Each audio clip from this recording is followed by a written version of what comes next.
तो देखिए दर्शकों, ये एक काल्पनिक ग्राफ हमने बनाया है और इस ग्राफ के माध्यम से आज हम समझने वाले हैं कि यदि किसी ज़मीन पर किसी व्यक्ति का कब्जा है और वह ज़मीन उसके नाम से नहीं है, लेकिन जो ज़मीन उसके नाम से है उस पर उसका कब्जा नहीं है, तो ऐसी स्थिति में यह त्रुटि का सुधार किस प्रकार से करवाया जा सकता है और यह त्रुटि किन प्रकार से हो सकती है उसको आज इस ग्राफ के माध्यम से हम समझने वाले हैं।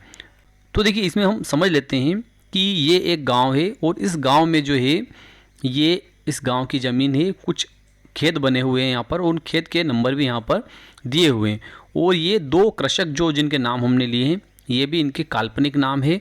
तो इन काल्पनिक नाम से और इन काल्पनिक खेत से हम समझने वाले हैं कि किस प्रकार से यह त्रुटि होती है कि जब कोई व्यक्ति किसी खेत पर बैठा हुआ है और वह खेत उसके नाम से नहीं है, लेकिन जो खेत उसके नाम से है उस खेत पर वह बैठा हुआ नहीं है, अर्थात उसकी वह खेती नहीं कर रहा है।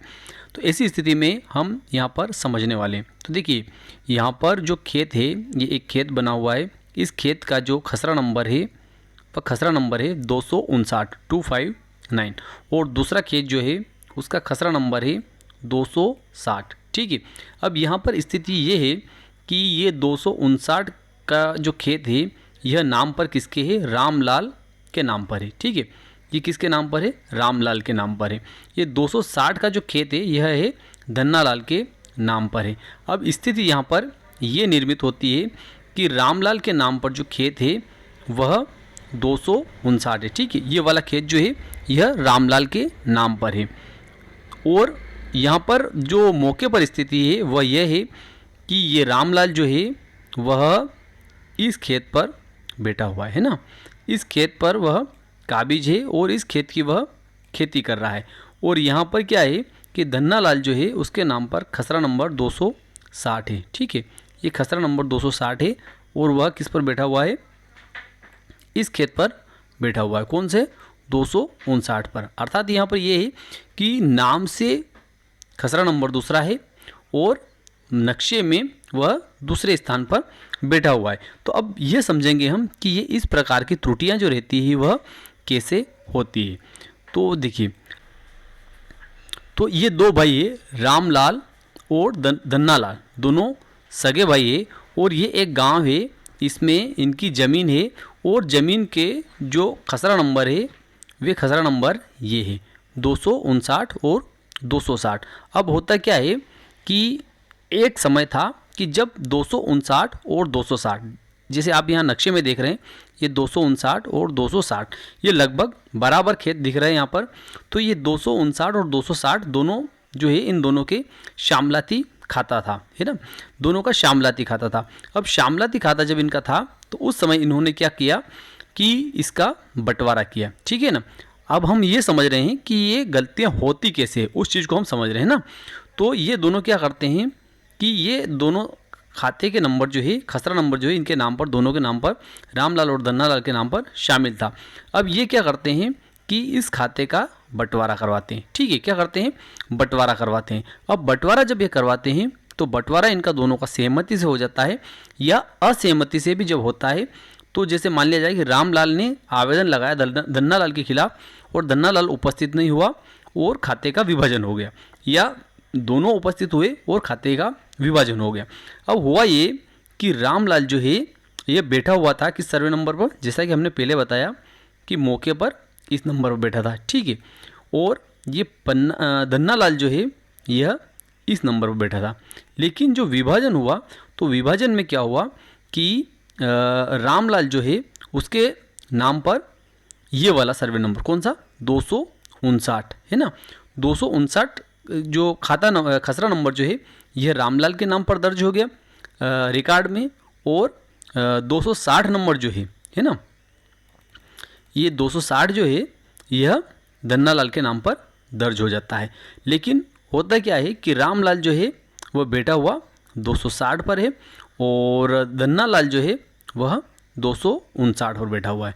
तो ऐसी स्थिति में क्या होता है कि बंटवारे के माध्यम से जब यह त्रुटि हो जाती है या ये ऐसा हो जाता है कि नाम पर कुछ और नंबर दर्ज हो जाता है और मौके पर कोई और नंबर पर बैठा हुआ व्यक्ति है, तो ऐसी स्थिति में हमें क्या करना चाहिए कि जो बंटवारा हुआ है ये जो बंटवारा हुआ था, इस बंटवारे के विरुद्ध हमें अपील पेश करनी चाहिए और सहमति से अपील पेश करके ऐसी त्रुटि को सुधार करना चाहिए कि श्रीमान हम जो है मौके पर दूसरे नंबर पर बैठे हुए हैं और नाम से हमारे दूसरा नंबर हो चुका है। तो ऐसी स्थिति में जो है इस प्रकार के बंटवारे के विरुद्ध अनुविभागीय अधिकारी महोदय अर्थात उपखंड अधिकारी महोदय के समक्ष अपील प्रस्तुत कर जो है इस प्रकार की त्रुटि का सुधार करवाया जा सकता है।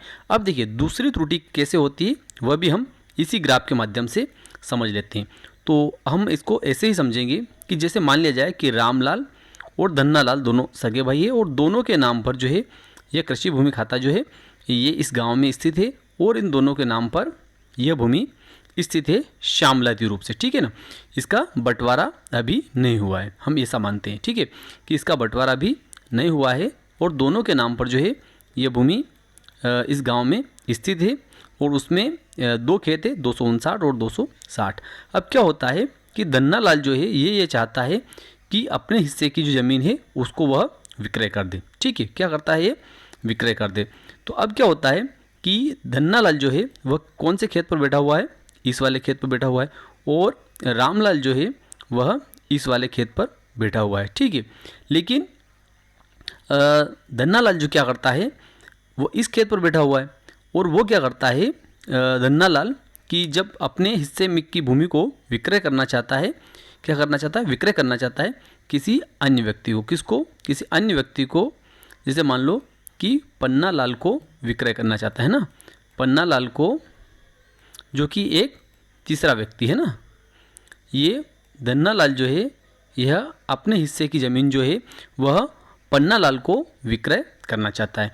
अब धन्नालाल क्या करेगा कि अब जैसे वो क्या करेगा कि बैठा हुआ 259 पर है, अब दोनों खेत बराबर है। अब त्रुटिवश क्या होता है कि धन्नालाल जो विक्रय पत्र निष्पादित करता है उसमें सर्वे नंबर जो खसरा नंबर जो है वह लिखा जाते हैं 260। कौन से वाले? ये वाले, ठीक है ना।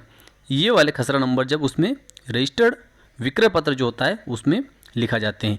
तो ऐसी स्थिति में क्या होगा कि जो धन्नालाल है उसने रजिस्ट्री तो इसकी की है, किसकी?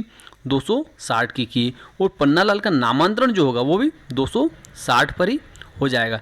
लेकिन चूंकि बैठा हुआ जो धन्नालाल था वो किस पर बैठा हुआ था? इस पर खेती कर रहा था, किस पर? 259 पर। तो जो पन्नालाल है, ये जो पन्नालाल है ये कहाँ पर आकर बैठेगा? इसी ज़मीन पर आकर के बैठ जाएगा, क्योंकि मौके के अनुसार उसने इस पर ही खेती करते हुए धन्नालाल को देखा है तो इसी पर आकर वो बैठ जाएगा। अब ये समस्या कब मालूम पड़ेगी कि जब या तो ये पन्नालाल जो है इस भूमि को विक्रय करना चाहेगा। किसको? 259 को जब पन्नालाल विक्रय करना चाहेगा तब उसे ज्ञात होगा कि उसके नाम पर तो नामांतरण इस भूमि का हुआ है, किसका? 260 का। और ये 260 जो है वर्तमान में किसके कब्जे में है? ये इस रामलाल के कब्जे में है। तो ऐसी स्थिति में फिर पन्नालाल जो है वह 260 की भूमि को अगर विक्रय करने जाएगा तो रामलाल को यहाँ से हटना पड़ेगा, ठीक है ना। तो ऐसी स्थिति में जब यह त्रुटि होती है तो ऐसी स्थिति में क्या किया जाता है कि देखिए, जब विक्रय पत्र का निष्पादन होता है, जब भी कोई रजिस्ट्री होती है तो उसमें यह होता है कि जो भूमि विक्रय की जाती है उसकी चतुर सीमाएँ लिखी जाती है। तो ऐसी स्थिति में क्या करना पड़ेगा कि उस विक्रय पत्र को संशोधित करवाना पड़ेगा। जो कि पन्नालाल के नाम पर जो विक्रय पत्र हुआ था उस विक्रय पत्र को संशोधित करवाना पड़ेगा और रजिस्टर ऑफिस में जाना पड़ेगा और रजिस्टर ऑफिस में जाकर के एक संशोधित डिड तैयार करनी पड़ेगी और उस संशोधित डिड के माध्यम से जो है सही सर्वे नंबर जो है, जैसे कि धन्नालाल का जो सर्वे नंबर है कि धन्नालाल जो है उसे ये 260 सर्वे नंबर जो है ये उसका है, तो इसकी चतुर्सीमा उस विक्रय पत्र में लिख करके और संशोधन डिड में इसकी चतुर्सीमा के अनुसार इस सर्वे नंबर का उल्लेख करते हुए उस विक्रय पत्र को संशोधित किया जाएगा और यह इस प्रकार की त्रुटि को सुधारा जा सकता है। अब देखिए दर्शकों, अब तीसरी जो त्रुटि होती है वो क्या होती है दर्शकों, कि जैसे हम इसी ग्राफ के माध्यम से समझते हैं कि जैसे मान लिया जाए कि ये दो भाई है और इन दोनों भाइयों के नाम पर किसी गांव में ये दो खेत है, ठीक है ना। अब ये दो खेत किसी गांव में इन दोनों भाइयों के नाम पर है। अब क्या होता है कि जब बंदोबस्त होता है, ठीक है ना, जब बंदोबस्त होता है तो उससे पहले क्या रहता है कि ये एक ही सर्वे नंबर रहता है, ठीक है ना। ये दोनों का एक ही खेत रहता है। जैसे मान लिया जाए कि 259 और 260, तो 259 और 260 का जो है पहले केवल एक ही खेत हो सकता है, जो कि हम ये मान लेते हैं कि उसका खेत का सर्वे नंबर जो है, खसरा नंबर जो है 100 हो सकता है, ठीक है। यह हम अनुमान से मान रहे हैं। ये है पुराना नंबर। कौन सा है? ये है पुराना नंबर, अर्थात बंदोबस्त से पहले का नंबर, ठीक है। जब बंदोबस्त होता है तो वहाँ पर नए नंबर और पुराने नंबर जनरेट किए जाते हैं। जो पुराने नंबर है उनसे नए नंबर बनाए जाते हैं। तो हम ये मानते हैं कि 259 और 260 जो है उसका पुराना नंबर क्या था? 100 नंबर। मतलब कि ये जो खेत है, हम यहाँ जो खेत देख रहे हैं, ये 260 259 जो एक पहले एक ही खेत था, ठीक है ना। ये खेत एक ही था और इसका पुराना नंबर क्या था? 100 नंबर था, ठीक है। अब क्या होता है कि जब बंदोबस्त होता है तो बंदोबस्त से पहले रामलाल और धन्नालाल दोनों जो भाई है, इनका मौके पर विभाजन हो जाता है और दोनों भाई अपने अपने खेत पर इस तरीके से जो है काबिज हो जाते हैं। 259 पर एक भाई हो जाता है, 260 पर एक भाई हो जाता है। लेकिन होता क्या है, उस टाइम पर सर्वे नंबर एक ही था, 100 नंबर। अब इसके जो नए नंबर बनते हैं, 100 नंबर के नए नंबर बनते हैं, तो 259 और 260 बनता है। अब 260 जो है इस पर बैठा हुआ कौन है? रामलाल बैठा हुआ है, ठीक है। ये 260 जो है इस पर रामलाल बैठा हुआ है। और 259 जो है, जो नाम जो यहाँ मौके पर क्या है, तो देखिए ये मौके पर क्या है कि रामलाल जो है वह 260 पर बैठा हुआ है और धन्नालाल जो है ये 259 पर बैठा हुआ है, ठीक है ना। किस पर बैठा हुआ है? 259 पर बैठा हुआ है। लेकिन होता क्या है कि जो खसरा बनता है ना, खसरा जो बनता है उस खसरे में रामलाल के नाम पर 259 दर्ज हो जाता है और धन्नालाल जो है उसके नाम पर 260 दर्ज हो जाता है। तो ऐसी स्थिति में क्या होता है कि जब मौके पर, तो देखिए ऐसी स्थिति में क्या होता है कि जब धन्नालाल जो है उसके नाम पर जो है 260 नंबर है ना, तो इसको कहाँ बैठना चाहिए था? यहाँ पर। और रामलाल जो है उसके नाम पर खसरे में 259 नंबर है, तो इसको कहाँ बैठना चाहिए था? यहाँ पर। लेकिन ये बेटे कैसे हैं? दोनों एक दूसरे के विपरीत स्थिति में। तो ये दोनों क्या कर सकते हैं हम ऐसी स्थिति में कि इनको बंदोबस्त से पूर्व की नकलें निकालनी चाहिए और जो है रीनंबरिंग सूची निकालनी चाहिए, खसरा निकालना चाहिए और नक्शा निकालना चाहिए और वर्तमान सारी नकलें खसरा B1 और वर्तमान नक्शा निकालना चाहिए और उससे मिलान करना चाहिए कि और आवेदन पत्र जो है अनुभागीय अधिकारी महोदय के समक्ष धारा 75 के तहत प्रस्तुत करना चाहिए। मध्य प्रदेश भू राजस्व संहिता की धारा 75 के तहत पेश करना चाहिए और उसमें यह लिखना चाहिए कि चूँकि श्रीमान ये जो पूरा जो नंबर है, ये खेत जो है पूरा पहले एक था और हम दोनों भाइयों के पास में शामलाती था। इसका जो है खसरा नंबर जो है वह 100 था और 100 में से रामलाल जो है यह इस दिशा में बैठा हुआ था, अर्थात ये 260 पर बैठा हुआ था और धन्नालाल जो है यह 259 पर बैठा हुआ था।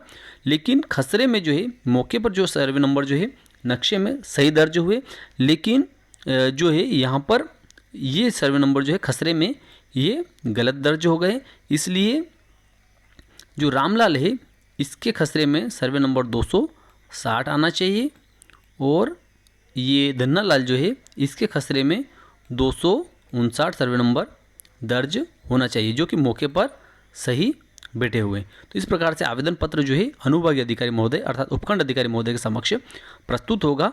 उससे क्या होगा कि जो व्यक्ति जहाँ पर बैठा हुआ है, जैसे ये रामलाल जो है 260 पर बैठा हुआ है तो उसका 260 हो जाएगा और धन्नालाल जहाँ पर बैठा हुआ है 259 पर, तो ये 259 उसके नाम पर दर्ज हो जाएगा। तो दर्शकों, मैं विश्वास रखता हूँ कि आज की जानकारी आपको अच्छी लगी होगी।